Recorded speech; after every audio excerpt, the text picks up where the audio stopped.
All right, well, good morning, everybody. I am actually standing in my driveway. It's about 1 o'clock in the morning, freezing my tail off.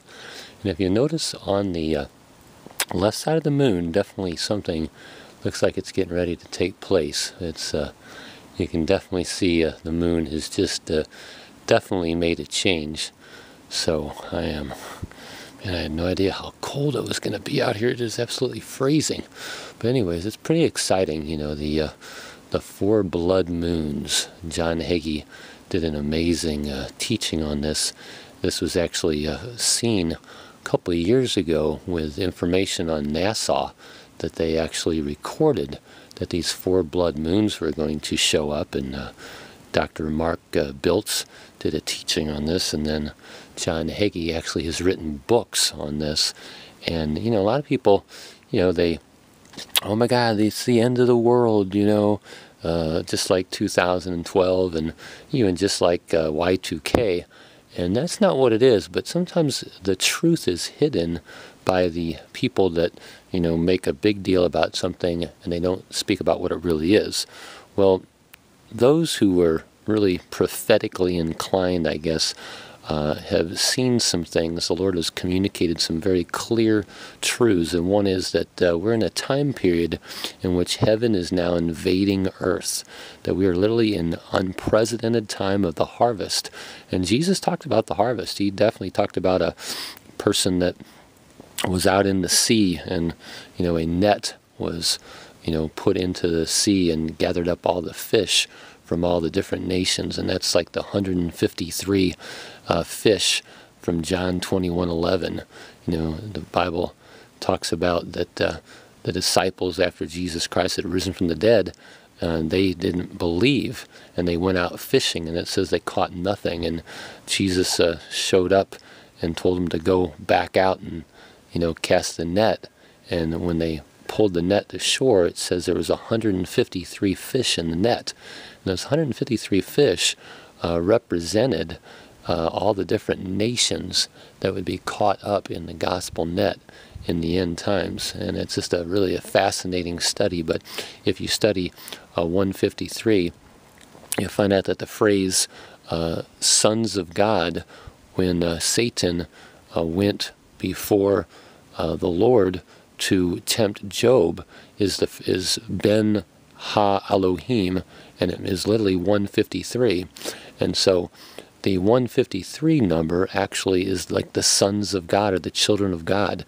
The word fish, the word net, the statement joint heirs of Christ, those statements all have the number 153 in what you call gematria, which is, you can add up Hebrew and Greek lettering that have a numerical value. So, you know, the word net, joint heirs with Christ, sons of God, all have this number secretly hidden within it.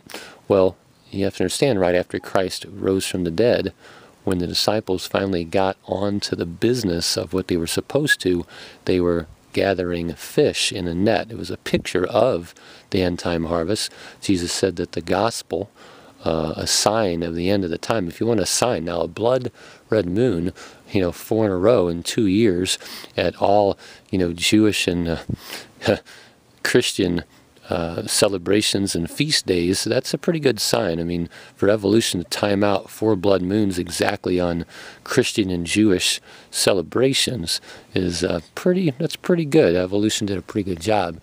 That's why I believe the Bible. You know, the Bible says in the last days that I will pour out my spirit on all flesh. Your sons and your daughters will prophesy. Your old men will dream dreams, and your young men will see visions. And some people have seen this in dreams and visions, the moon, and that some significant events would occur regarding it. So I decided just to upload this. So I'm not sure I'm going to call it yet. I wasn't planning on talking about the 153 fish, but that kind of happened. So that's kind of cool. Now you have to picture that the gospel net which Jesus talked about the harvest in Matthew chapter 13. There's about 7 different records that he gave, all as illustrations of the end time harvest. But he said, let both grow together until the time of the harvest. Then I will say to the reapers, talking about the angels, go and gather the different groups and bundle them together. So this is now a gathering. It's what you call the harvest. You gather in the harvest.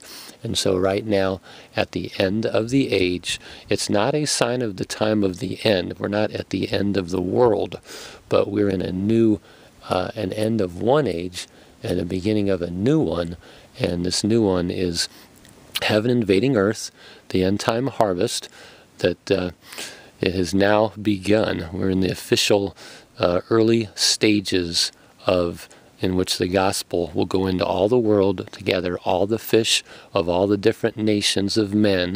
The Bible says that God has allowed all nations to walk after their own ways, and it says that the Lord has allowed this, but he's ordained a day in righteousness in which he will judge the world in righteousness by that man whom he's ordained, and he's given assurance to all men that he has risen Christ from the dead. So the disciples, after the resurrection of Christ, here they're out fishing and they catch nothing.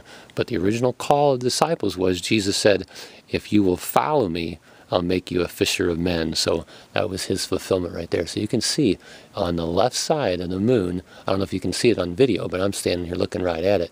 You can see this eclipse or, whatever is getting ready to take place. It's pretty fascinating. So I think I'm going to upload this little video and then come back out and see what it looks like. All right, man. God bless.